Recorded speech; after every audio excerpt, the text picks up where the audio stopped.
This edition of Atlanta PR Marketing Spotlight is brought to you by Leff Atlanta Media, the best database of Atlanta media. Subscribe at leffsatlantamedia.com. Welcome everyone today to the next edition of our 4 questions Atlanta PR and Marketing Spotlight. This is our every once in a while, whenever we feel like it, podcast where we talk with someone interesting in the marketing PR field, marketing PR advertising. A little bit kind of sometimes under that umbrella, but it's whenever Mitch finds somebody interesting and cool to talk about, or there's some cool news with a company, we go there. We are talking today with Nick Schittone, who is Senior Vice President. Let me make sure I'm gonna get your title right. Senior Vice President for Growth. Is that correct? That's right. With Yes and in some ways, you've only had this job for a couple of months, but in some ways, you've had this job for 20 years, right?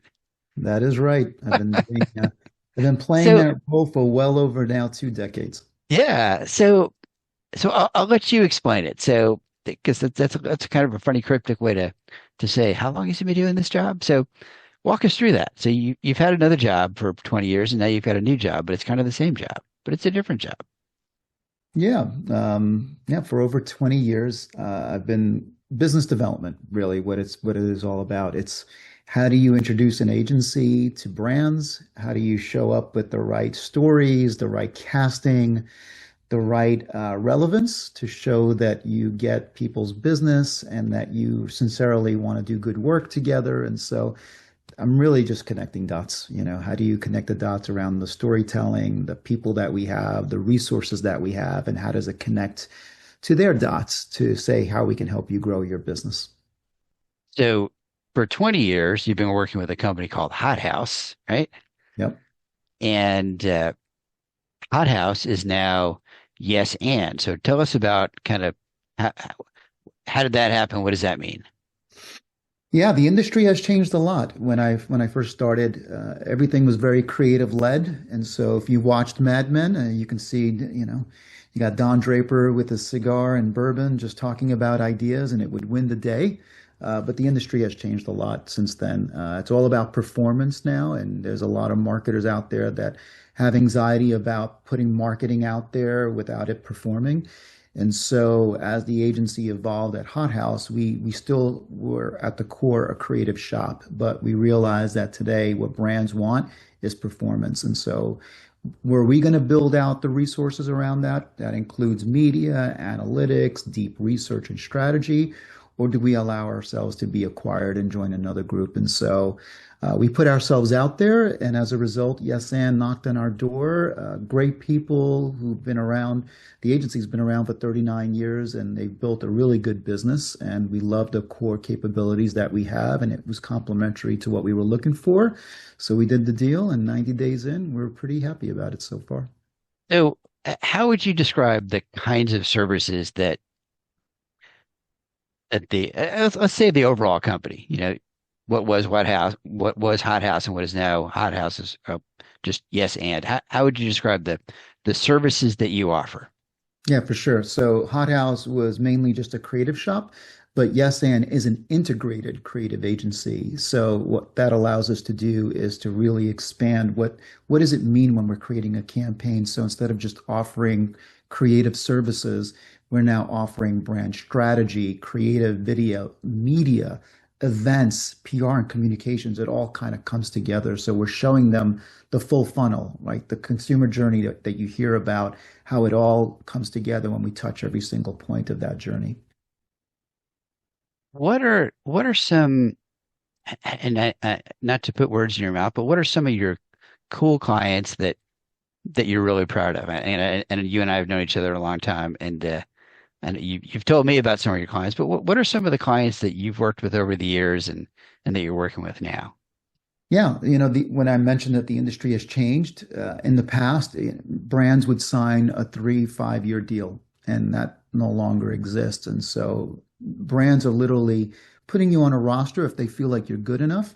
and you get to work with them, and you just hope that you do good enough work that they consider you to be value to them, strategic to them, and you allow to grow the relationship. And so the ones that I'm really proud of are like Deloitte. We've been working with them for over a decade. Within the Deloitte ecosystem, there's literally dozens of different divisions that we work with, everything from cybersecurity to consulting services, fintech groups, healthcare divisions, and others. So really proud about how we've gone global with them, doing a lot of great work for them. Mercedes-Benz is another one. We've been working with them for over a decade. We started with a small project that then allowed us to do more work with them. We got invited into the roster. And, the recent work with them, we were the agency that launched their electric vehicle fleet. I mean, it's incredible work that we're doing. Everything from educating consumers around new vehicles, around the technologies within the vehicles, luxury, performance, and then also doing after sales marketing. Once you become an owner, we're talking to you about service and parts and accessories and things like that. So really proud of that. IHG Hotels and Resorts, we literally work with them in 26 different countries doing transcreation work. So how special is it that the work is emanating from here in Atlanta?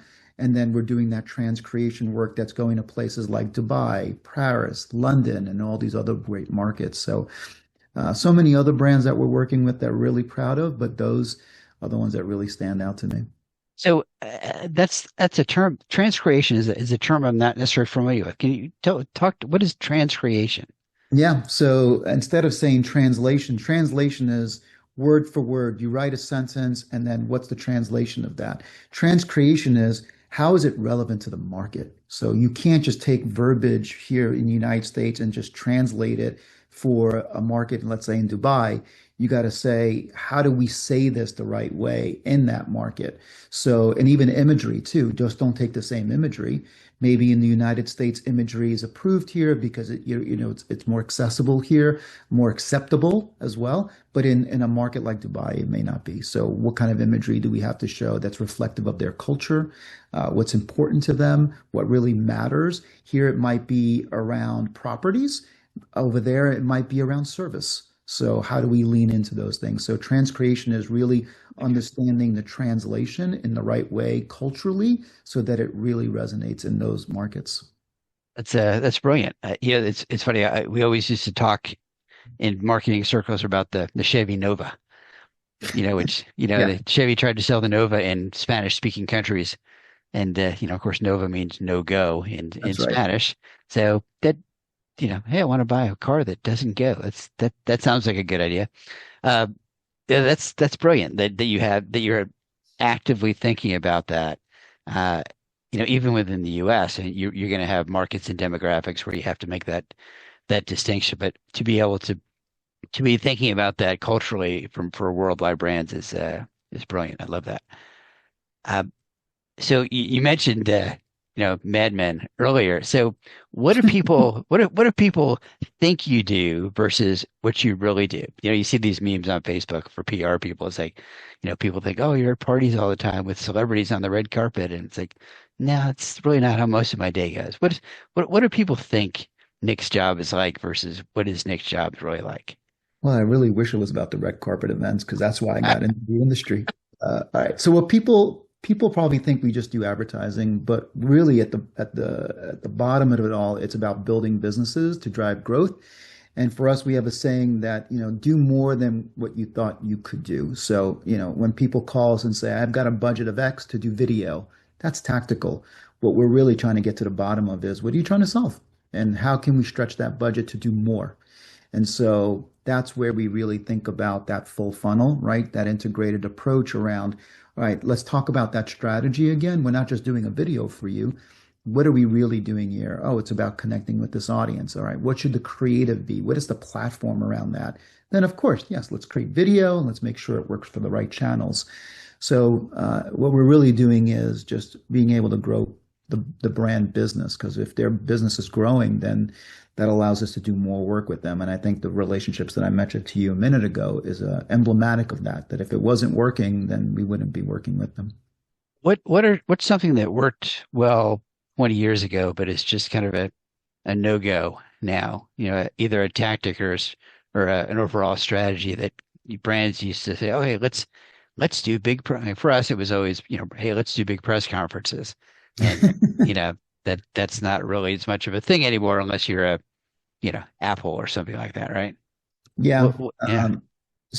You think about how advertising has evolved. It used to be about that big print ad, and then everything else would emanate from it. And right now, what's resonating is not to almost be advertorial. It's to create a brand platform. So advertising is here's a slogan, slap it everywhere, and it should work.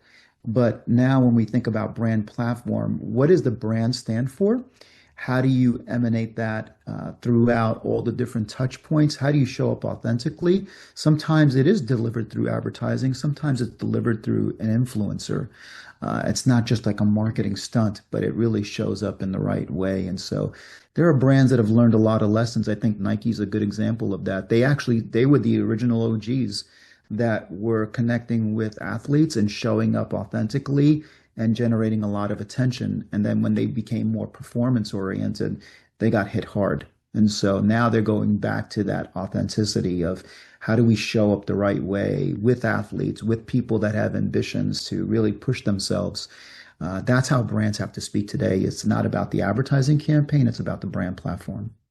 Yeah, we're doing more and more with influencers with a lot of clients lately, more and more the last, I don't know, probably the last 5 years.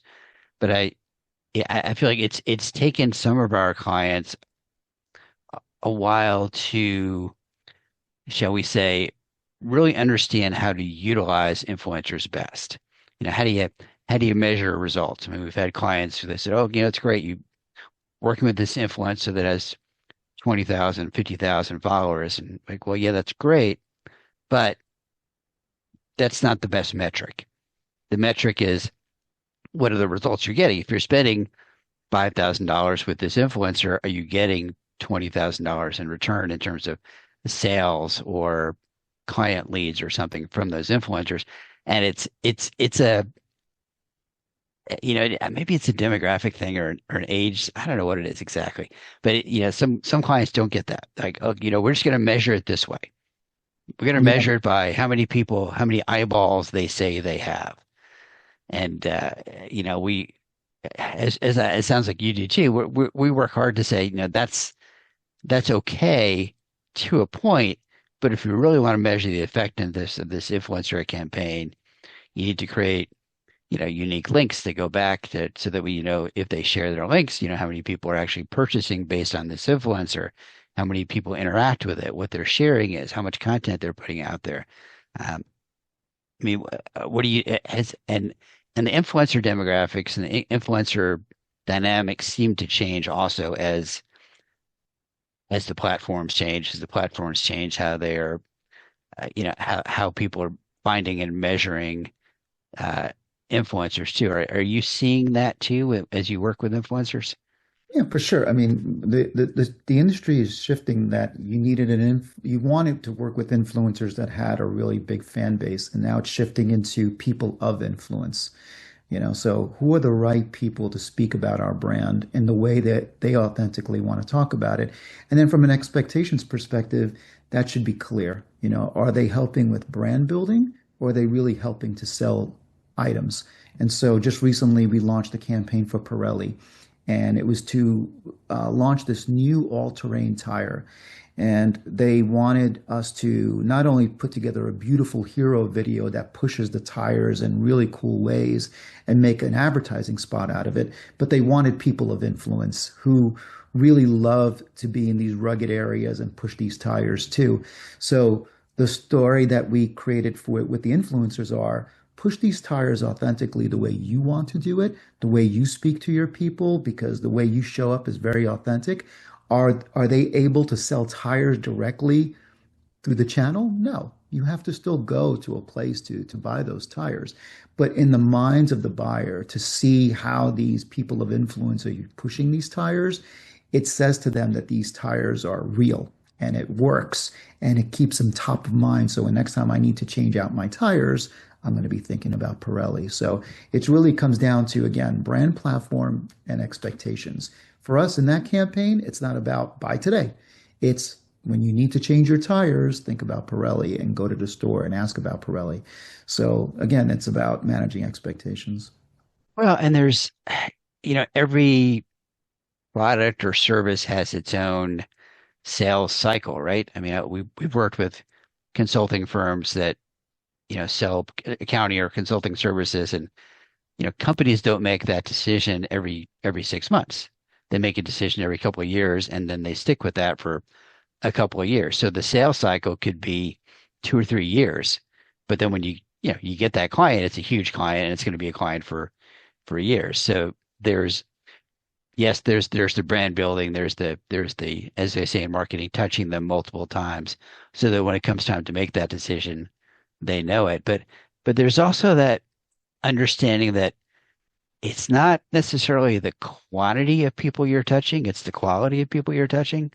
So, I mean, I worked with a client years ago that was in the poultry industry, and they didn't sell to consumers at all. They sold a turkey food supplement, and they just sold it to other farmers, and their audience was the industry, not consumers. So they didn't care about being on CNN or local TV or newspapers or anything. They just wanted to be in Poultry Times, Feedstuffs Magazine, and Turkey World.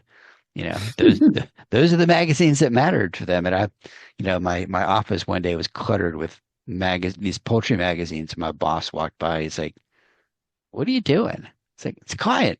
Is it billable?" I said, "Yeah." He said, "Okay," and he kept on walking. So, but it's that, and I think people lose that sometimes. It's in the under the guise of we want to tell lots of people about us, as opposed to telling the right people about us. And if it's a financial product or a financial service, maybe the CFO is the only person at the company who's going to make that decision. So why tell the other 6,000 people at the company about it? Because it's not their it's not their issue, right? No, they've said that 95% of the audience that you're reaching isn't ready to buy, right? And so there was this pendulum of performance, performance, performance, and it gave no soul, and it was buy, buy, buy, and you hated those emails, you hated those offers that were coming to you. And then, at one point it was all creative and it was all brand. And so I think the pendulum is going to swing right in the middle. It's about brand performance.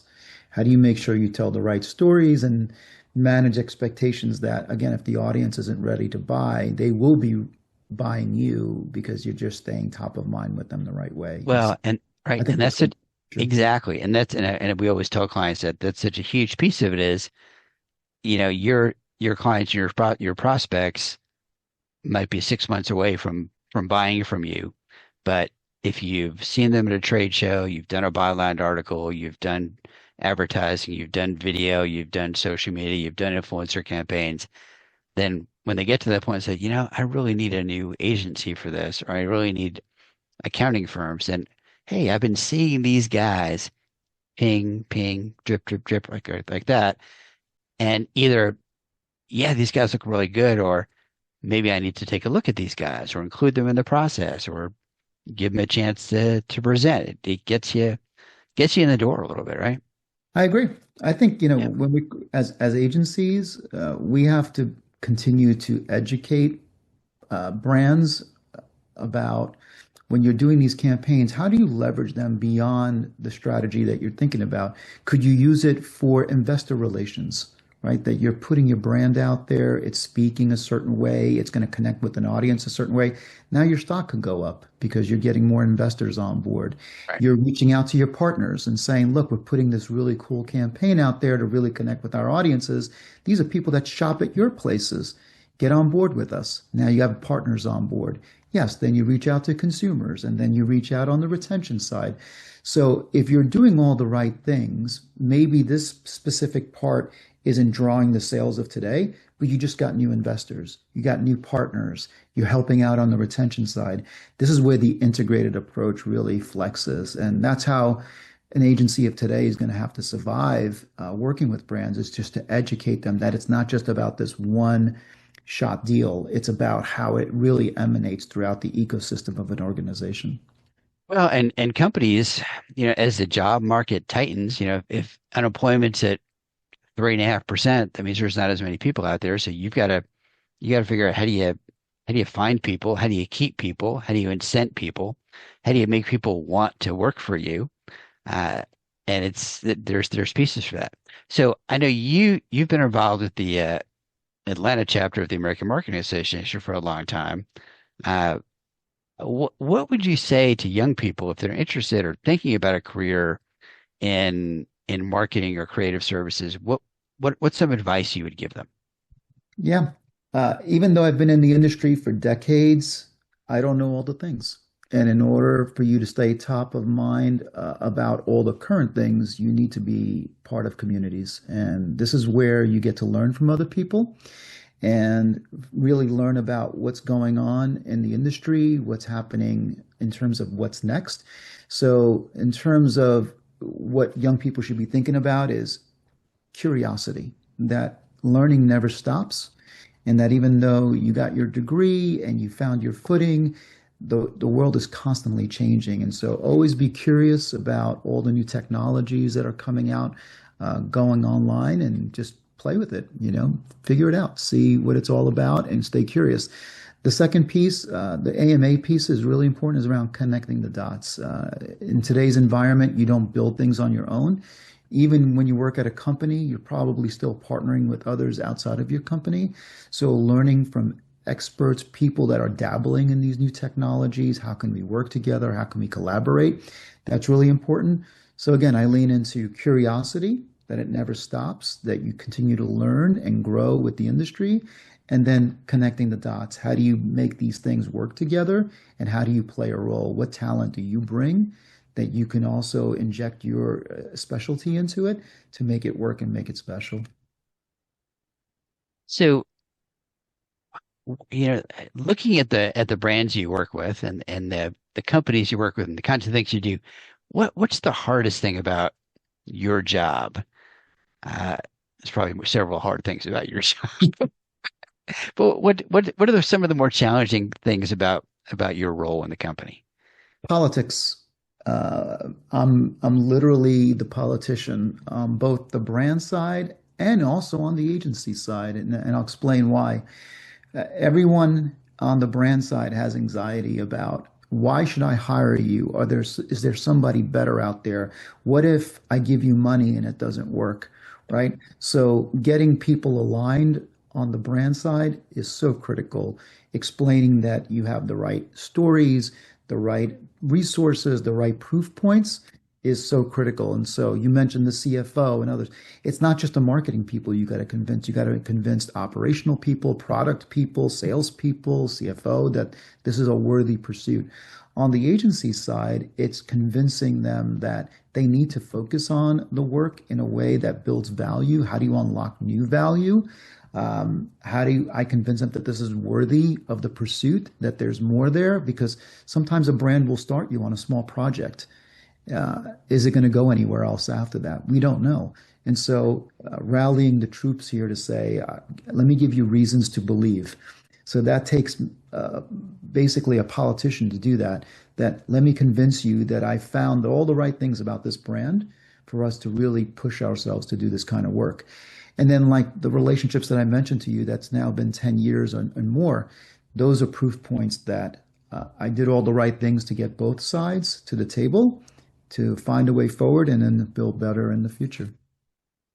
Your job is to bring the business in, and then someone else has to keep the business, right? Is that correct to say? I don't create anything. And so, yeah, the only thing I do is I open doors and just make sure that the people are walking through those doors are the right people so that they can do the right things and bring the magic to life. I just love when my creatives get excited to do all the work that they do, because it's validation that I found the right brands to connect with. I connected to the right people. So that's the joy that I get. We used to one of my big agency jobs that years ago, we used to shuffle the teams once in a while, and the people on the teams didn't always like it, but it was good to bring people in and out so you have a fresh voice, fresh perspective. Because if you're working on an account for 2, 3 years, sometimes you get, oh yeah, this is not the way we do it, or that doesn't work, or we tried that and that didn't work, and they sometimes don't come up with a new idea. So it's good to kind of shuffle the new people in, and sometimes they have good ideas and sometimes they don't. And the clients kind of liked it because it kind of gave them a fresh perspective and a fresh face and different people to talk to and hopefully learn from a little bit. Um, right. So let's go to the lightning round a little bit. So these and you don't have to just don't have to be long answers to these questions. This is kind of the fun get to know Nick kind of stuff. So I'll start with the hardest question. This is always the hardest question for people. What is the coolest thing about Nick that people might not know about?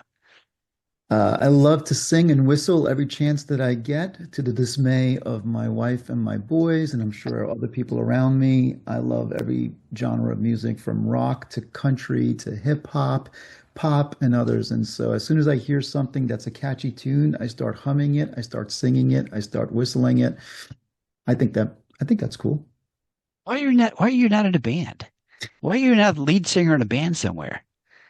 I used to be in a band. I used to sing in a rock band. I was also a wedding singer. So good times, but th those years are definitely behind me. Uh, Never too late. Never too late. You need a hobby on the side, right? All right. What's your favorite local restaurant? In Atlanta, I would have to say Bistro Niko. I love their French vibe. Their food is always great, and their service is always top notch. Yep. Favorite guilty pleasure?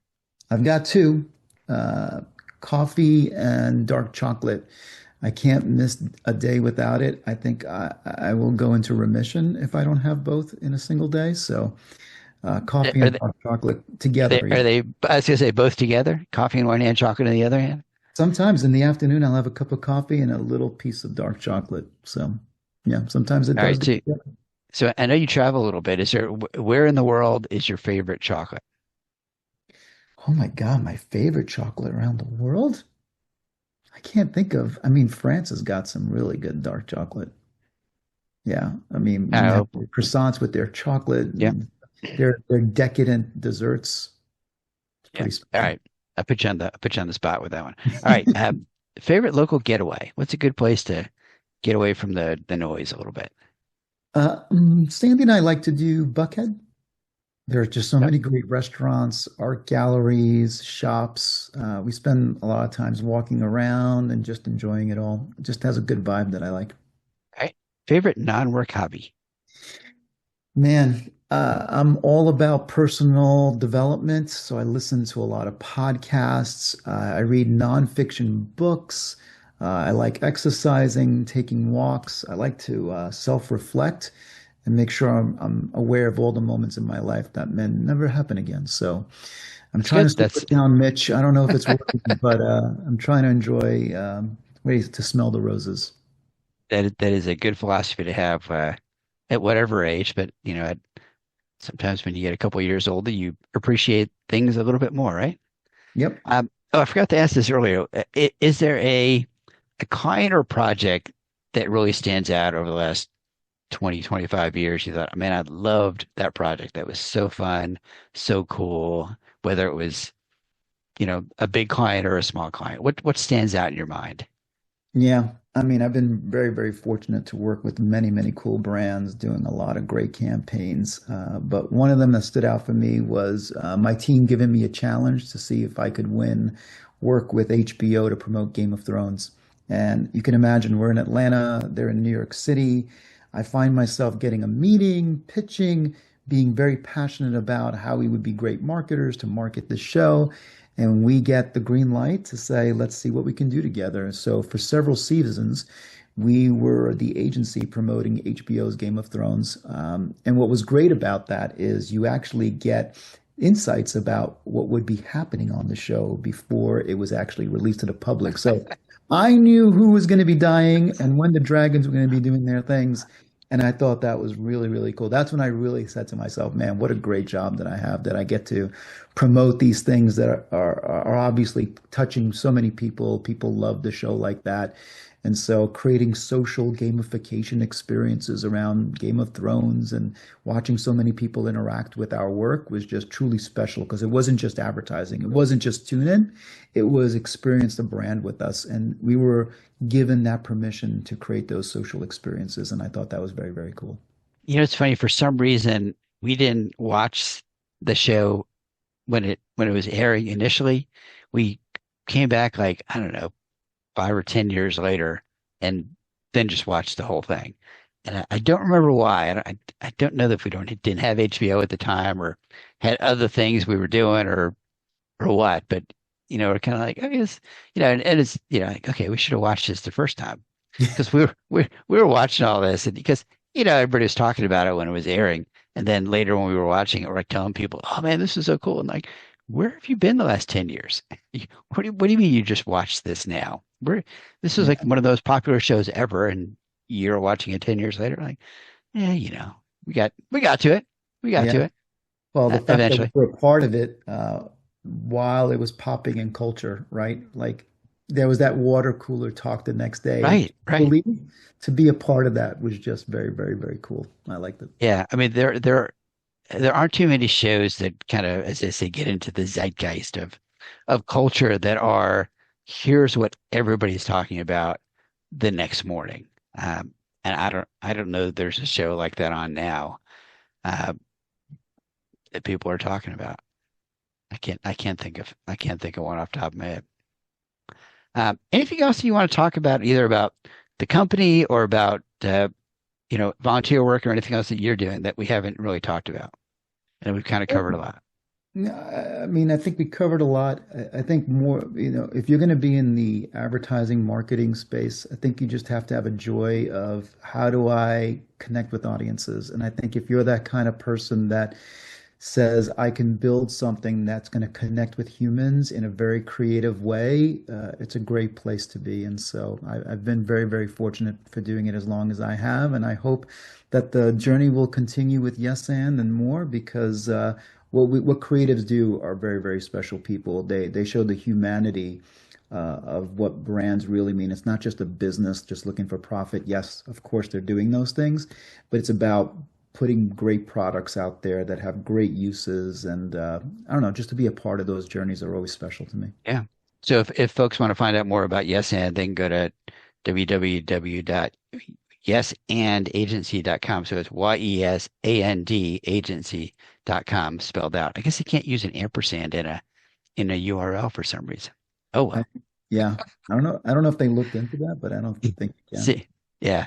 All right. We've been talking with Nick Schittone with Yes uh, who is our latest guest on the Atlanta PR and Marketing Spotlight. Nick, thank you so much for joining us. Thanks for having me. I appreciate it. And folks, keep track. You can always find these episodes on our website. Look under the Spotlights tab on the leffassociates.com site. And while you're there, you can look at our Four Questions Journalist Spotlight that focuses on our monthly interviews with journalists around town. And also check out our Left's Atlanta Media website if you're looking for our database of Atlanta media. That's all for now, folks. We'll talk to you soon.